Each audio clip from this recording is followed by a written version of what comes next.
This is how to factory reset, hard reset, clean and wipe your Motorola E6. So let's get started.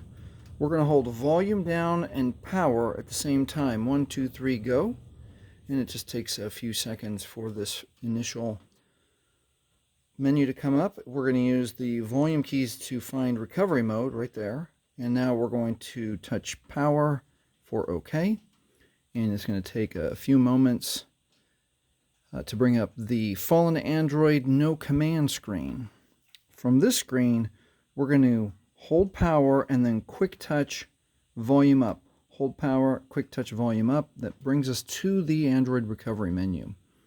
Using the volume keys, we're going to find wipe data and factory reset, push OK with power, and confirm yes, and push OK with power.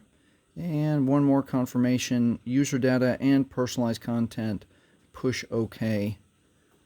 And we'll wait just a few moments for the data wipe to be complete. And now we can reboot the system.